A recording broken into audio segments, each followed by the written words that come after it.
Poor trash like you should have stayed in the hood where you belong. Natalie Foster stood over the table, wine glass tilted, red liquid splashed across white silk. How did you sneak in here? Tessa looked up. Her voice came soft. I paid for my ticket. With what? Food stamps? Natalie's laugh was sharp. She turned to the man beside her. Greg, is this really your wife? God, I see why you came running to me. Gregory Hayes smirked. Tessa, maybe you should just go. You're embarrassing yourself. Wine dripped onto Italian marble. Phones lifted around them, recording everything. Natalie leaned down, her face inches from Tessa's. People like you don't belong in places like this. Wrong color, wrong class, wrong everything. Tessa stayed silent. Her hands rested flat on the wine-soaked tablecloth. Have you ever seen someone humiliate the wrong person? 3 months earlier. Morning sunlight filtered through kitchen blinds. Tessa Bennett sat at her laptop, coffee steaming beside her. The house was quiet, small.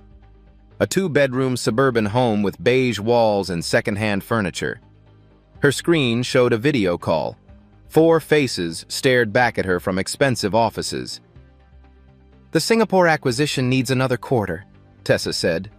Her tone was calm but absolute. Their labor practices don't meet our standards. A man in a suit nodded. Understood, Ms. Bennett. We'll table it. She ended the call, closed the laptop, stretched her shoulders. The kitchen smelled like burnt toast. Dishes sat in the sink from last night. A grocery store circular lay on the counter, items circled in red pen. She'd clipped coupons before her meeting. Her phone buzzed. A text from her father. Board meeting went well. Miss you. She smiled. Typed back, Miss you too, Dad.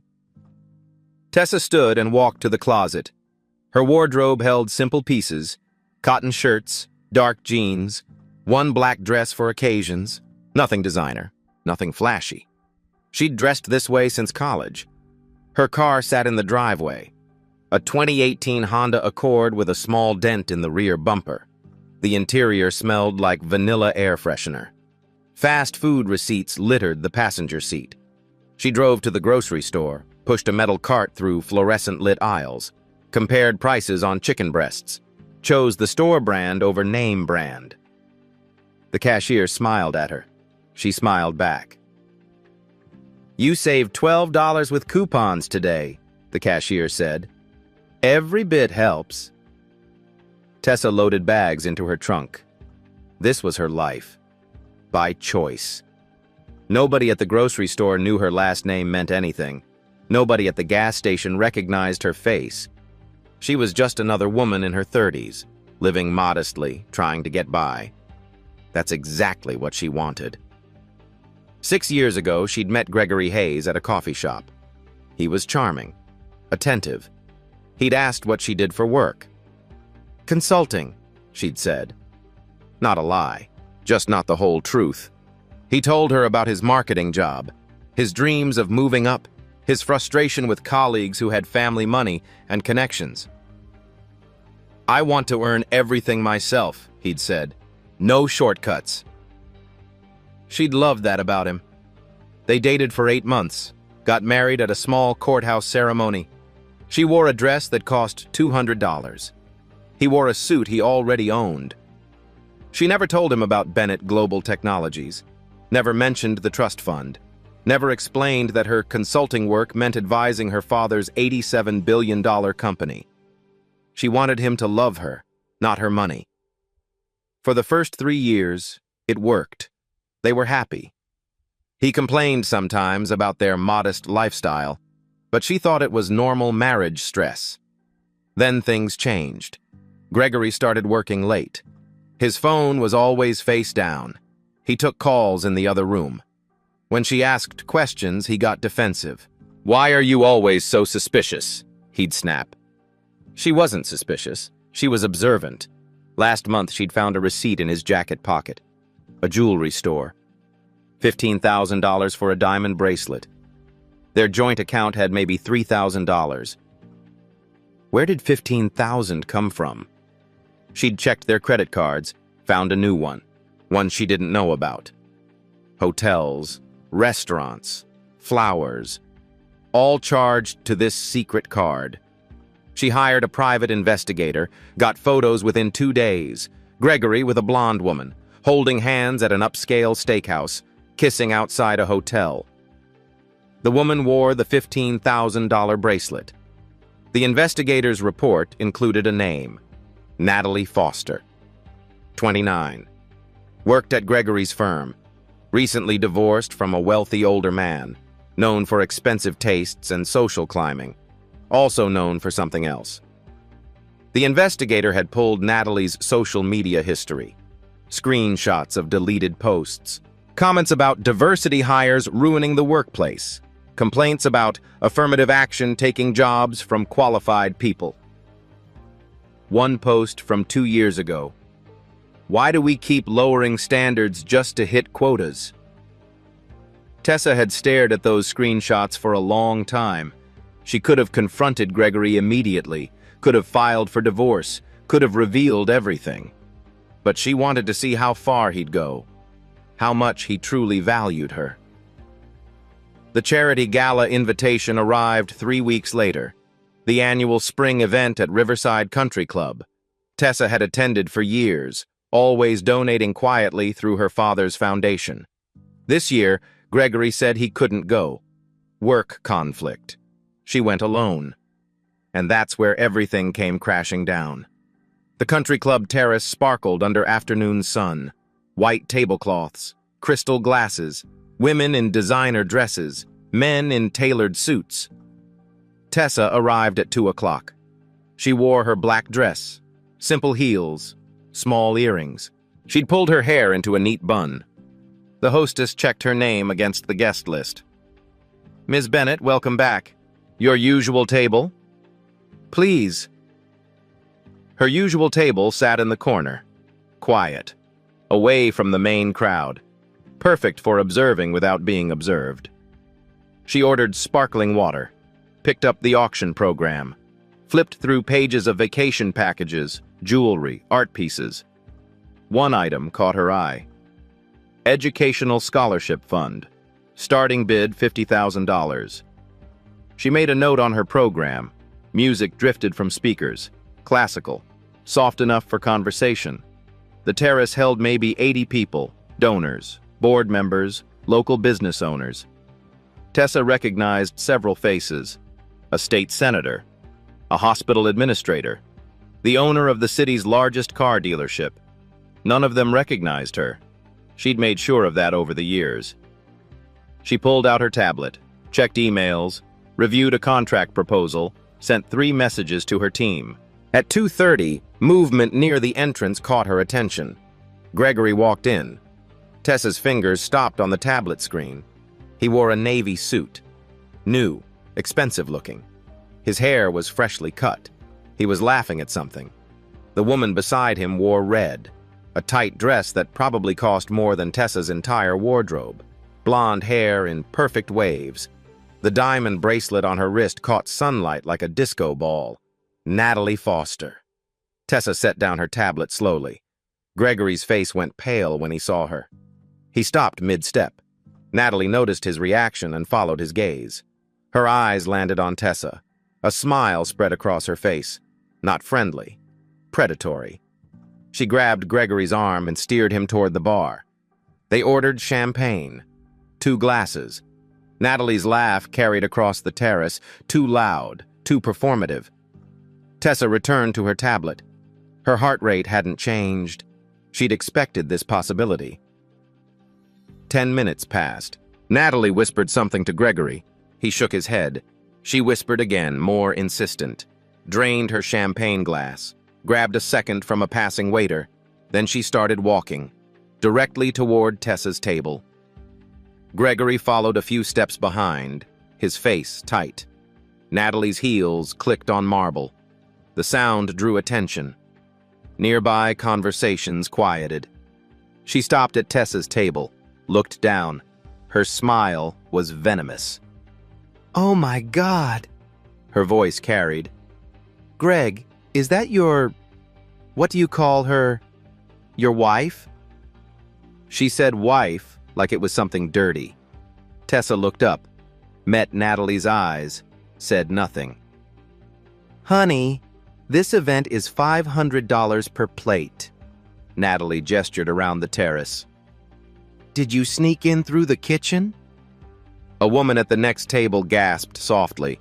Phones started appearing. Tessa closed her tablet, folded her hands on the table. I have a ticket. A ticket, Natalie laughed. Sweetie, you can't even afford the valet parking here. She picked up Tessa's auction program, flipped through it. Her eyes widened mockingly when she saw the scholarship fund marked.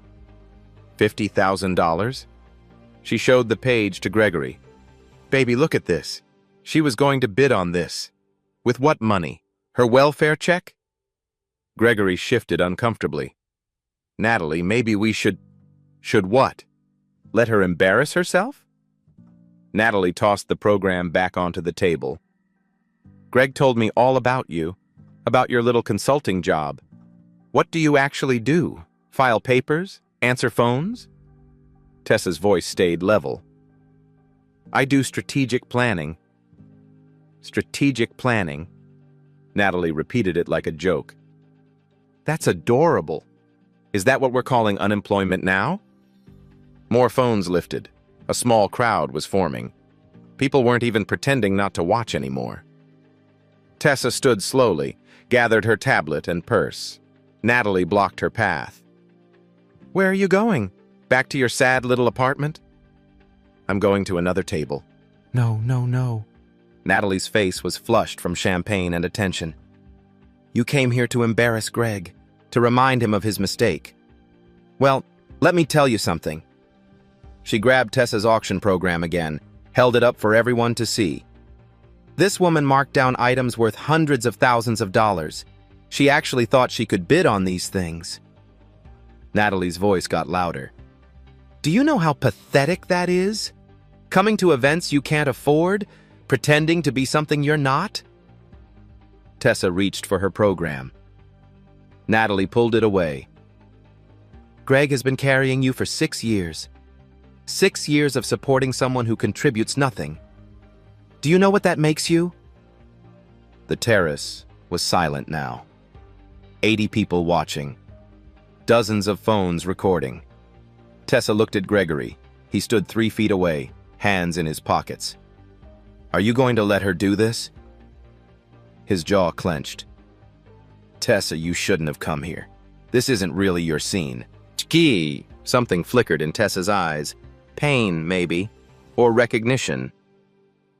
My scene, she repeated quietly. These people have real money, Gregory continued. Real careers. You work from home doing whatever it is you do. It's not the same. Natalie beamed. She'd won him over completely. Exactly. She turned back to Tessa. You're basically a kept woman. A charity case. Greg has been your welfare program, and you don't even have the decency to be grateful. She stepped closer. Her perfume was expensive, overwhelming. Let me tell you what you are. You're poor trash who got lucky that a decent man felt sorry for you. But that luck just ran out. Tessa's hands tightened on her purse strap.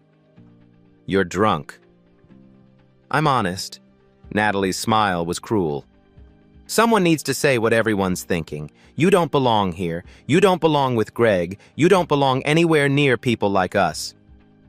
She waved her hand, the diamond bracelet flashing. Look at you, cheap dress, cheap shoes. Probably drove here in some beat-up car. Everything about you screams poor. A gray-haired woman at a nearby table stood. Young lady, that's enough. Oh, please. Natalie didn't even look at her. We're all thinking it. I'm just saying it out loud. This is a charity event for people who can actually afford to give, not for people who need the charity. Tessa tried to step around her. Natalie moved again, blocking. Poor trash like you should have stayed in the hood where you belong. The words hung in the air. Several people stood from their tables now. The club manager was pushing through the crowd. Natalie grabbed her wine glass from a nearby table. Red wine, nearly full. "Let me help you understand your place." She tilted the glass. Wine splashed across Tessa's dress, soaked into the fabric, dripped onto the auction papers on the table. Gasps, shocked voices, camera flashes. Tessa stood perfectly still. Wine ran down her dress in dark red streams, pooled at her feet. Natalie's face was triumphant. "That's better. Now you look like what you are. Stained, ruined, trash."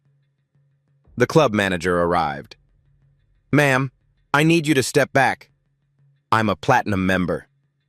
Natalie pulled out her membership card. "She's the one who doesn't belong. Check your guest list. She probably used a fake name." Tessa finally moved. She set her purse on the table, pulled out her phone, typed something quickly. "What are you doing?" Natalie laughed. "Calling an Uber? Can you even afford that?" Tessa looked at Gregory one last time. 6 years. I gave you 6 years to love me for who I am, not what I have." His face was unreadable. "You failed." She turned to Natalie. "You've made your position very clear. Thank you for that."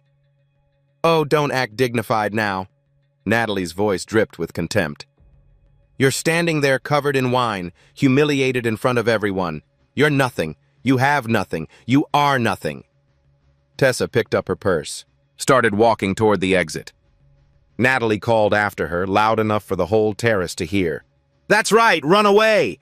Back to whatever Section 8 housing you crawled out of. And Greg, baby, don't worry, you're free now. Free from this welfare case." Tessa stopped at the terrace entrance. Didn't turn around. 48 hours, she said quietly. "What?" Natalie laughed. "You have 48 hours to enjoy this feeling?" "Or what? You'll sue me?" Natalie's voice was mocking. "With what lawyer? A public defender?" Tessa looked back over her shoulder. Her face was calm. "Something like that." She walked out. Behind her, Natalie raised her champagne glass. "To trash taking itself out." Several people joined her toast, Gregory among them. The phones kept recording. Natalie wasn't finished. She turned to face the crowd, wine-stained glass still in her hand. Her cheeks were flushed, eyes bright with champagne and adrenaline. "Can you believe some people?" Her voice carried across the terrace. "Come to charity events they can't afford, probably hoping to find another man to leech off." A few uncomfortable laughs.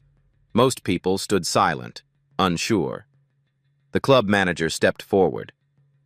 "Ms. Foster, perhaps we should..." "Should what? Apologize?" She waved him off. "I'm a platinum member here. I pay $30,000 a year for this membership. She crashed this event." "Ma'am, Ms. Bennett is on the guest list." "Then your list is wrong." Natalie turned back to Gregory. "Baby, tell them. Tell them how she's been living off you for 6 years. Gregory's face was tight. He nodded slowly. "She doesn't really work. Not like a real job." "See?" Natalie's voice got louder. "No real job, no real money. Just a parasite who found a host." An elderly woman in pearls spoke up. "Young lady, this is completely inappropriate." "Inappropriate? You know what's inappropriate?" Natalie pointed toward where Tessa had exited. "People like her thinking they deserve to be in spaces like this, thinking they belong with us." The woman's face hardened. "People like her? Oh, don't play dumb." Natalie drained her champagne, grabbed another glass from a passing waiter. "Affirmative action marriages, that's what I call them. A certain type of woman who knows she can't compete on her own merit, so she finds a white man with a decent job and clings on." The terrace went silent. Deadly silent. A black couple at a corner table stood up, started gathering their things. Natalie noticed. "Oh, I'm sorry, did I offend you? Truth hurts, doesn't it?" "Natalie." Gregory's voice was low. "That's enough. Don't go soft on me now. She turned on him, finger jabbing his chest. You told me she's been holding you back for years, dragging you down with her poverty mindset, her welfare mentality. Gregory said nothing, just looked at his shoes. The club manager tried again. Ms. Foster, I really must insist. You must insist on what? That I be quiet? She laughed, high and sharp. I pay good money to be here. I have every right to speak my mind, and my mind says that woman didn't belong here. Wrong zip code, wrong tax bracket, wrong... She paused, looked around at the watching faces, smiled. Wrong color. Gasps. Multiple people stood. The black couple was already walking toward the exit. A man in a suit called out, That's a hate crime. Someone call the police. Hate crime? Natalie's face was red now. For telling the truth? Everyone was thinking it. I just said it out loud. Look at her. She clearly doesn't belong in a place like this. The club manager pulled out his radio. Security to the main terrace. Now. Oh, please. Natalie pulled out her membership card again, waved it like a weapon. I'm platinum. She's nothing. If anyone should leave, it's her. Oh, wait, she already did. Back to whatever ghetto apartment she lives in. Gregory finally spoke. Natalie, we should go. Why? So she wins? Natalie grabbed his arm. No, I'm not letting some gold-digging welfare queen ruin my afternoon. She turned to the crowd.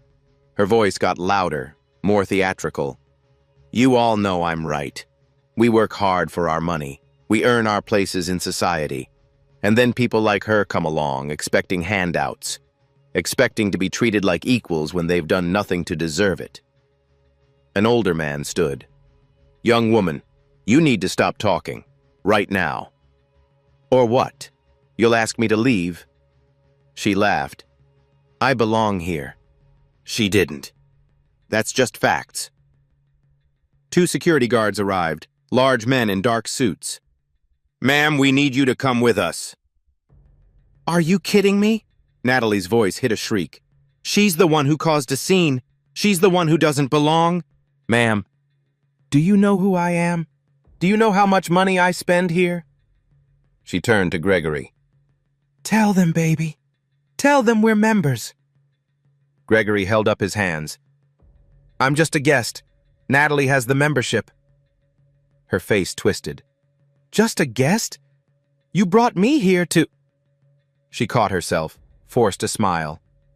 We're together. As a couple. That woman in there is his mistake, his past. We're his future. One security guard touched her elbow gently. Ma'am, please come with us to discuss this privately. She jerked away. Don't touch me. Do you know what she did? She came here to spy on us, to ruin our day. This is harassment. Ma'am, multiple witnesses say you poured wine on another guest. Because she needed to be put in her place.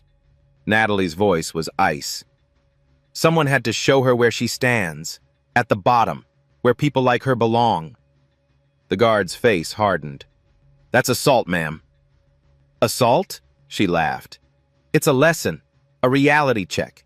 Poor trash like her needs to understand there are levels to society, and she's at the very bottom. Phones were still recording. Every word, every gesture. The second guard spoke into his radio. We need management here, now. A woman in a business suit arrived. The club's general manager. Her face was professionally neutral, but her eyes were angry. Ms. Foster, I'm going to have to ask you to leave. Excuse me? Natalie's jaw dropped. I'm a platinum member.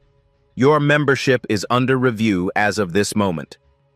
The manager's voice was crisp. You've assaulted another guest, made racist statements, created a hostile environment. Our club has a zero-tolerance policy. Zero tolerance? For what? Honesty? Natalie's voice climbed higher. That woman didn't belong here, and everyone knows it. She's poor. She's black. She crashed an event for wealthy white people. That's enough. The manager cut her off. "Security, please escort Ms. Foster from the premises." "You can't do this!" Natalie looked around wildly. "Greg, do something. Tell them they're making a mistake." Gregory took a step back. "I think you should probably just go, Natalie." Her mouth fell open. "Are you serious? I did this for you. I defended you. I got rid of your mistake of a wife." "You embarrassed me." His voice was flat. "You made a scene. You said things that—" He shook his head. "I can't be associated with this." "Associated with this?" She stared at him. "You told me she was nobody. You said she was holding you back. You wanted her gone." "I didn't want this." He gestured at the crowd, the phones, the security guards. "This is insane." "Insane?" Her voice went shrill. "You're calling me insane now? After everything?" The security guards moved in. Each took an arm. "Don't touch me!" She tried to pull away. "I'll sue this club. I'll sue all of you. You can't treat a platinum member like this." They started walking her toward the exit. She fought every step. "This is discrimination!" she screamed. "You're kicking me out for telling the truth, for defending standards, for keeping out people who don't belong." The crowd parted. People stepped back, faces disgusted. Natalie's voice echoed across the terrace as they pulled her away. "She's nothing. She has nothing. She'll always be nothing, and all of you know it." The doors closed behind her. The terrace fell silent. Gregory stood alone, every eye on him. The general manager approached. "Mr. Hayes, I'm afraid I need to ask you to leave as well." "What? Why?" His face went pale. "I didn't do anything. You brought her here. You stood by while she assaulted another guest. You corroborated her statements." The manager's voice was ice. "You're not welcome here." "But she's the one who—" He looked around desperately. "I didn't say those things. She did. You said Ms. Bennett didn't belong here. Multiple witnesses heard you." The manager gestured to the exit. "Please leave voluntarily or security will assist you." Gregory's hands shook. "This is a mistake. A huge mistake." "The mistake was already made, Mr. Hayes." The manager turned away. "Don't come back." He walked out, head down, while dozens of phones tracked his exit. The gray-haired woman who'd objected earlier spoke to her companion. "Did you get all of that on video?" "Every second," her companion said. "I'm sending it to my daughter. She works at Channel 7. "Good. People need to see this. They need to know what still happens." Around the terrace, guests returned to their tables. Conversations buzzed. Shocked, angry, disgusted. The auction continued, but no one was paying attention to art and vacation packages anymore. They were all checking their phones, uploading videos, typing furiously. Within 20 minutes, the first video hit social media. Within an hour, it had 10,000 views. By evening, it would have millions. And Tessa Bennett's 48 hours had just begun. 48 hours later. Gregory turned his key in the front door. The lock clicked. He pushed it open. Silence. "Tessa?" No answer. He stepped inside. The living room was empty. Not just empty of people. Empty of everything. The couch was gone. The coffee table. The bookshelf. The photos on the walls had vanished, leaving pale rectangles on the paint. His stomach dropped. He ran to the bedroom. The closet door hung open. Her side was completely bare. No dresses, no shoes, nothing. The bathroom mirror had a sticky note. Her handwriting, just an address, Sullivan and Partners Law Firm, downtown. His phone rang. Unknown number. He answered. "Mr. Hayes?" A woman's voice. Professional. Cold. "Yes?" "This is Amanda Sullivan from Sullivan and Partners. I represent your wife in divorce proceedings." His legs felt weak. He sat on the bed. Divorce? We haven't even talked. All communication goes through me now. Papers were filed this morning. Wait, I need to talk to Tessa. I need to explain, Mr. Hayes, my retainer alone is $150,000. Amanda's voice was steel. Mrs. Bennett paid it with a personal check from her checking account. Would you like me to continue? The room spun. Her checking account? Tessa doesn't have that kind of... She has substantially more than that, Mr. Hayes. You're being sued for adultery, emotional distress, and fraud. You spent $47,000 of marital funds on your affair. We have receipts. Gregory's mouth went dry. How did you... Mrs. Bennett is very thorough. I suggest you hire an attorney. A good one. She hung up. He stared at his phone. $150,000. Where did Tessa get that money? His phone rang again. His boss. Gregory, get to the office. Now. 20 minutes later, Gregory walked into the conference room. His boss sat at the head of the table, face red, jaw clenched. Natalie was already there. Her makeup was smudged. She looked like she hadn't slept. Sit down, his boss growled. Gregory sat. His boss threw a tablet onto the table. It skidded to a stop in front of them. The screen showed a news article. The headline, Tech Billionaire's Daughter Humiliated at Charity Event. Below it, the country club video. 4 million views. Gregory's blood turned to ice. That woman you two humiliated? Tessa Bennett, daughter of Lawrence Bennett, founder and CEO of Bennett Global Technologies. The room tilted. That's impossible, Natalie whispered. She's nobody. She drives a beat-up Honda. She's worth $19 billion. His boss slammed his hand on the table. Personally, Gregory couldn't breathe. $19 billion. BGT is our largest client. Was our largest client. They just terminated their contract. 40% of our revenue. Gone. His boss stood. Lawrence Bennett sent a personal email. Said he won't do business with any firm that employs people who racially harassed his daughter. I didn't harass anyone, Gregory tried. That was Natalie. You stood there and agreed with her. Multiple witnesses, dozens of videos. You said Tessa didn't belong there. I didn't know who she was. That makes it worse. You treated your own wife like trash because you thought she was poor. Natalie's voice shook. This has to be a mistake. Look at how she lived. The car. The clothes. She chose to live that way. His boss pulled up another article, testing whether people would value her for herself or her money. He looked at Gregory. Congratulations. You failed the test. Sir, please. You're both fired, effective immediately. Security is waiting outside. He gathered his papers. And good luck finding work anywhere in this industry. Your names are all over social media. Natalie stood, hands shaking. You can't do this. I have rent. I have bills. Should have thought about that before you dumped wine on a billionaire. He walked to the door. Oh, and Natalie?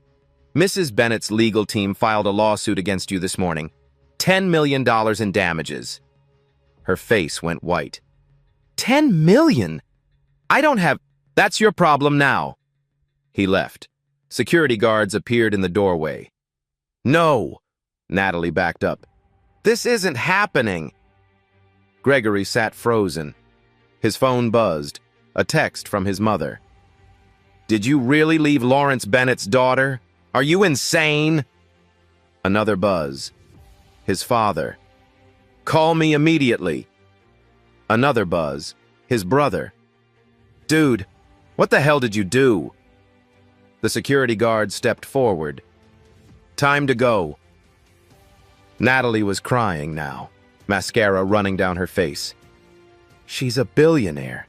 She doesn't need the money. Why is she doing this? Gregory finally understood. He stood slowly. Because it's not about the money, he said quietly. It never was. The guards escorted them out, past cubicles of former colleagues who wouldn't meet their eyes. Through the lobby. Out to the street where protesters had already gathered. Signs waved. Racism has consequences. Poor trash? More like rich karma. Cameras flashed. Gregory walked to his car. His phone wouldn't stop buzzing. He sat in the driver's seat, hands shaking. 48 hours ago, he'd stood on that terrace feeling superior, feeling free. Now he understood. He'd been living with $19 billion and never knew it, because she'd wanted him to love her, not her money. And he'd failed. His phone rang again. Amanda Sullivan. He answered. Mr. Hayes, we need to discuss the divorce settlement. Mrs. Bennett is pursuing a fault-based divorce. In this state, that means asset division heavily favors the wronged party. What does that mean? It means you're going to lose everything, Mr. Hayes. She hung up. Gregory sat outside his former workplace. Unemployed. Being sued. About to lose everything. All because he'd mistaken quiet dignity for weakness. The video went viral in 6 hours. By midnight, 8 million views. By morning, 15 million. Hashtags exploded. Poor trash. Hash karma's real. Bennett daughter. Hash racism has consequences. News outlets picked it up. Tech heiress humiliated at charity event. Billionaire's daughter attacked for looking poor. Natalie's phone wouldn't stop ringing. Not with support, with rage. Her Instagram had 200,000 new comments, all of them furious. You're disgusting. Hope you lose everything. Racist trash got what she deserved. She deleted the app. Then Twitter, then Facebook. It didn't matter. Screenshots lived forever. Her apartment building's lobby filled with protesters by Tuesday morning. 40 people with signs, chanting. The building manager called. Ms. Foster, you're violating your lease, creating a public disturbance. I'm not doing anything. They came here. Find somewhere else to live. 30 days. He hung up.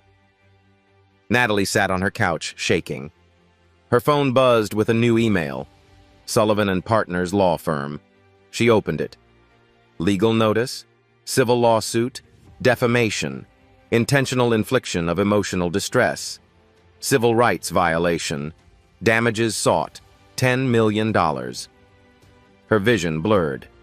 She had maybe 30,000 in savings. She called the number on the letter. Sullivan and Partners. I need to speak to someone about a lawsuit against me, from Tessa Bennett. Hold music. Then a man's voice. Ms. Foster, I'm Daniel Cross. Mrs. Bennett's team asked me to expect your call. This is a mistake. I was drunk. Ms. Foster, we have video from 6 different angles. Clear audio. 43 witness statements. You said, poor trash like you should have stayed in the hood where you belong. I was upset. You committed assault and made racist statements in public. We're filing the suit. See you in court. He hung up. Natalie screamed, threw her phone across the room. It cracked against the wall. Her doorbell rang. She looked through the peephole. A man in a suit holding papers. Process server. She didn't answer. He slid the papers under the door and left.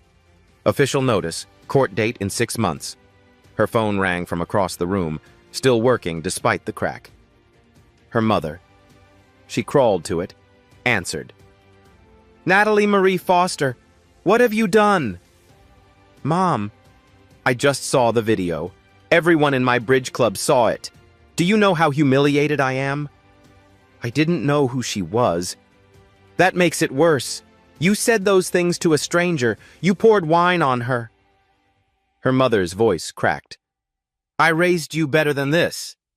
But Mom, don't call me until you fix this. If you can fix this. She hung up. Natalie sat on the floor, surrounded by designer purses and shoes she could no longer afford, wearing the $15,000 bracelet that had cost her everything. Her phone buzzed. Unknown number. Hi, Natalie. Channel 7. We'd love to interview you about the incident. Delete. Another text. This is TMZ. Running a story on you tomorrow. Care to comment? Delete. Another. You racist bitch. Hope you rot. Delete. Delete. Delete. She pulled her knees to her chest and cried. Across town, Gregory sat in his car outside his parents' house. He'd been there for an hour. Couldn't make himself go inside. His phone showed 73 missed calls, 46 texts, 200 unread emails, most of them angry. Can't believe you did that to your wife. You're a disgrace. Never contact me again. His father appeared at the front door, gestured for him to come in. Gregory got out slowly, walked up the driveway like a man heading to execution. His father's face was stone. Your mother is in the living room. She's been crying for 2 days. Dad, I can explain. Explain what? That you cheated? That you let your mistress humiliate her? That your wife is worth $19 billion and you threw her away? Gregory's voice was small. I didn't know. That's the problem. You didn't know because you never bothered to really know her. They walked inside. His mother sat on the couch, red eyes, tissue in hand. She looked at him, didn't speak. Gregory sat across from them. I'm sorry. Sorry doesn't fix this, his father said. You lost a good woman, a woman who loved you enough to hide her wealth just to see if you'd love her back. I did love her. You loved what you thought she was, poor, dependent, beneath you. His father's voice was hard. The moment you thought she was nobody, you treated her like nobody. Gregory had no answer. His mother finally spoke. You need a lawyer, and prepare to lose everything. Mom, I'm not helping you. Your father's not helping you. You made this bed. She stood and left the room. Gregory sat in silence. Outside, the sun was setting. His phone buzzed again. News alert. Gregory Hayes and Natalie Foster fired after viral video. The consequences were just beginning. Detective Raymond Clark watched the video for the 5th time. He sat in his office at the Civil Rights Division. The country club footage played on his computer screen. He'd received 47 complaints in 3 days. He picked up his phone, called the district attorney. We need to talk about the Bennett case. 2 hours later, he sat across from DA Patricia Morrison. She was watching the video now. Her jaw tightened. How many witnesses? She asked. 83 at the event. 43 gave statements, all corroborating. Physical evidence? 6 phone videos, security footage, audio is crystal clear. He pulled out a folder. And there's more. Ms. Foster has a history. Patricia looked up. What kind of history? 2 complaints at her previous job, both from black colleagues, settled quietly with NDAs. He slid papers across. She called one a diversity hire who didn't deserve promotion, told another to go back to the hood. Patricia's expression hardened. Pattern of behavior. Gets worse. We pulled her social media, private accounts she thought were deleted. He showed screenshots, posts about affirmative action, complaints about diversity initiatives, links to groups with white nationalist rhetoric. This wasn't a one-time thing, Raymond said. This is who she is. Patricia closed the folder. File charges. Hate crime harassment. The charges came down on Friday. Natalie was at a coffee shop when her phone rang. Her attorney. A public defender. Ms. Foster, the DA just filed criminal charges. Her coffee cup shook. Criminal? I thought this was just civil. That too. This is separate. The state is prosecuting you for hate crime harassment. Hate crime? Her voice rose. Other customers looked over. I didn't commit a hate crime. You assaulted someone while making racist statements in public. That's textbook hate crime. Papers rustled. Maximum sentence is 3 years, plus fines, plus community service. 3 years? She stood, knocking over her coffee. Brown liquid spread across the table. I can't go to prison. Then we work on a plea deal. But Ms. Foster, with your history and the video evidence, we don't have much leverage. She hung up, ran to the bathroom, threw up. Meanwhile, investigative journalist Sarah Williams was writing. She'd been following the story since the video dropped. Now she had an exclusive, an interview with Tessa Bennett. They met at Bennett Global Technologies headquarters, 53rd floor, floor-to-ceiling windows overlooking the city. Tessa wore a simple blue dress, no jewelry except small earrings. Sarah set up her recorder. "Thank you for agreeing to talk." "Thank you for telling the story right," Tessa said. "Why did you hide your identity?" Tessa smiled slightly. "I wanted to know if I could be loved for who I am, not what I have. My father built an empire, but I wanted to build my own life." "And Gregory?" "I thought he was different. For 3 years, he seemed happy with our modest life. Then things changed." She paused. "I realize now he always saw me as less than. The money just made it obvious." "What about that day at the country club?" "I knew he was having an affair. I went to that event to see if he'd defend me, if he'd choose me." Her voice stayed steady. "He answered that question clearly. People are calling you a hero." Tessa shook her head. "I'm not a hero. I had resources most people don't have. The real story is the women who face this every day without those resources." Sarah leaned forward. "Tell me about the Dignity Initiative." $500 million. A fund to support survivors of discrimination who can't afford legal representation. We'll provide attorneys, investigators, court costs, whatever they need. Why? Because justice shouldn't only be available to billionaires. Tessa's eyes were fierce. What happened to me was wrong, but I could fight back. Most people can't. This levels the playing field. The article, published on Monday, went viral immediately. By Tuesday, Tessa had received 300 applications, stories of discrimination, harassment, injustice. She read every single one. 6 months later, the courtroom was packed. Civil trial. Natalie Foster versus Tessa Bennett. Media filled the back rows. Cameras lined the walls. Natalie sat at the defendant's table. She'd lost weight. Her hair was dull. She wore a cheap borrowed suit. The diamond bracelet was gone, sold to pay rent. Tessa sat with her legal team, Amanda Sullivan and 3 associates, all carrying thick folders.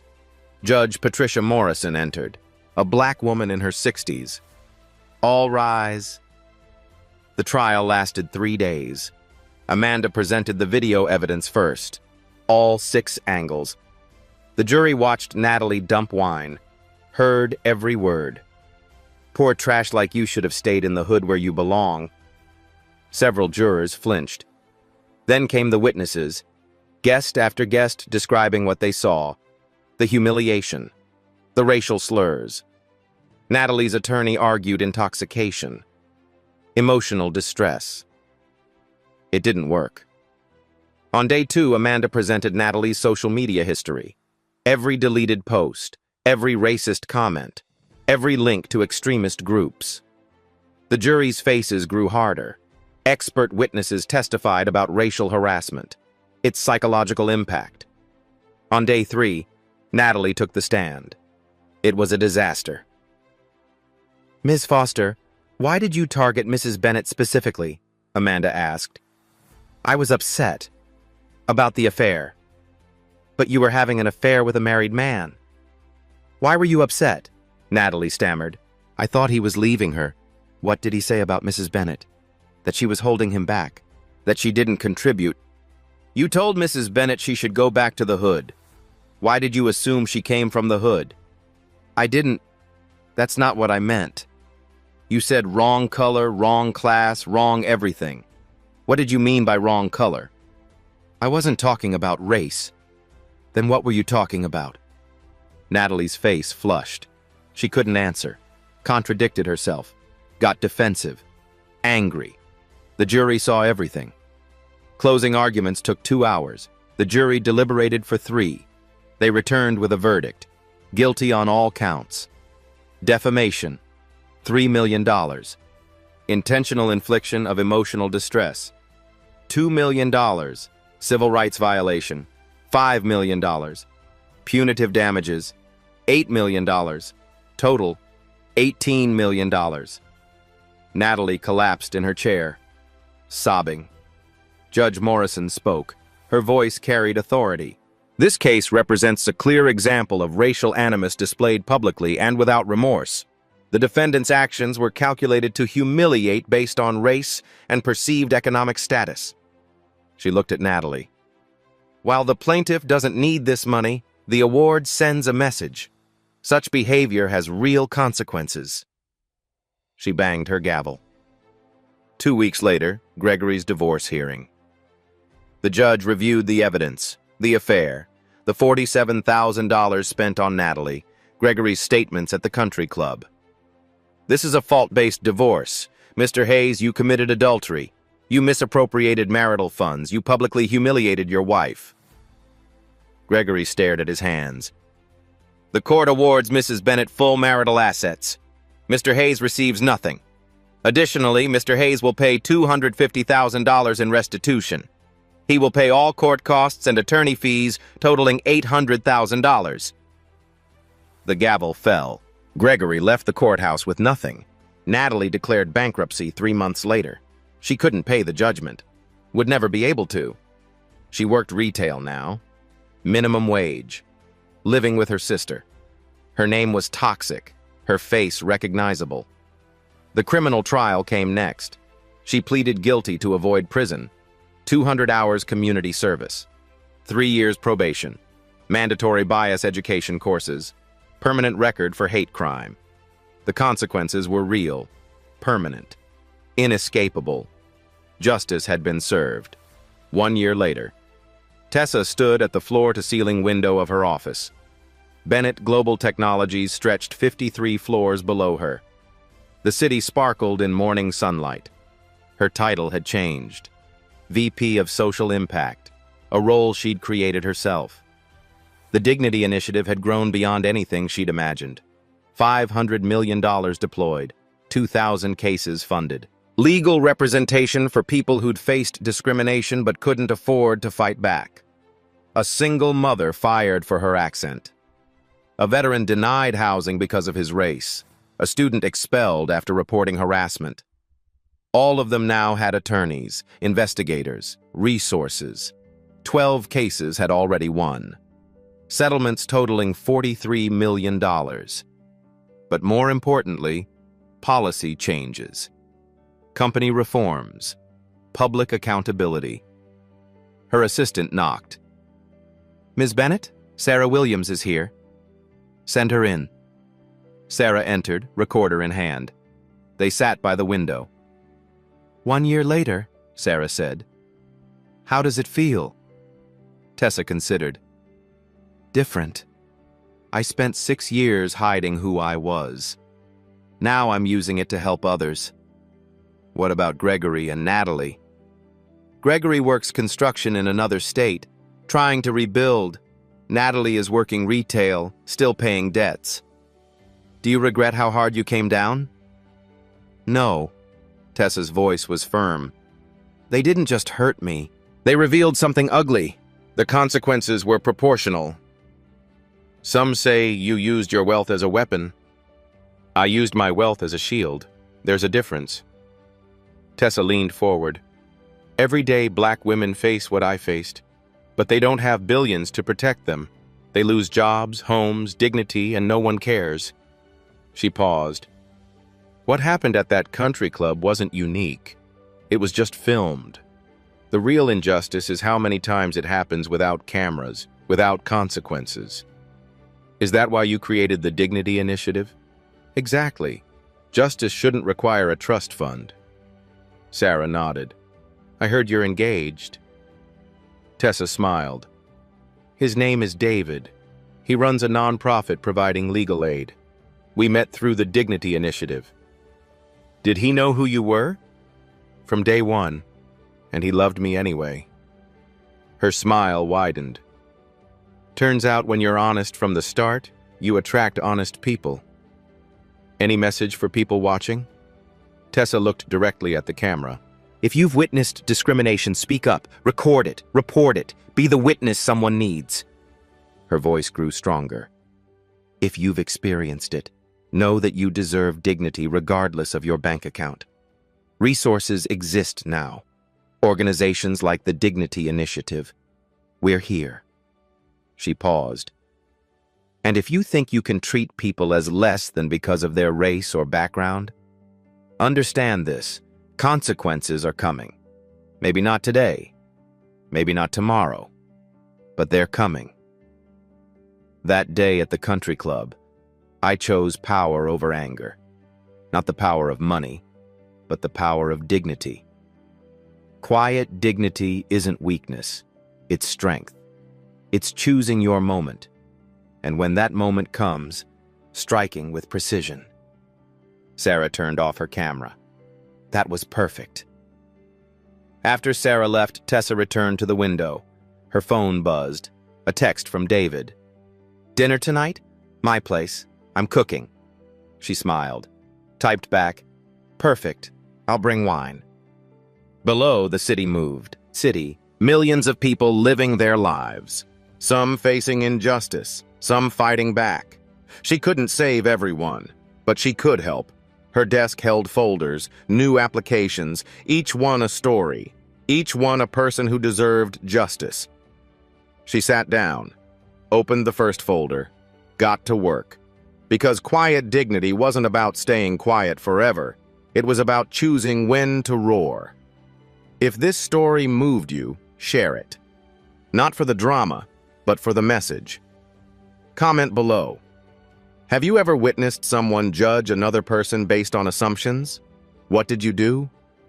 Follow for more stories where justice prevails. Support organizations fighting discrimination. Donate, volunteer, speak up. The next person facing discrimination might not have billions to fight back, but with enough of us standing together, they won't need them. Remember, quiet dignity is not weakness. It's power waiting for the right moment. What would you do if you discovered that someone you loved only valued you for what they thought you didn't have? Would you walk away quietly? Or would you make sure they understood exactly what they lost? Share your answer below. Subscribe to Black Voices Uncut for more stories of justice and resilience. Hit that notification bell. The next story drops in 3 days. You won't want to miss it.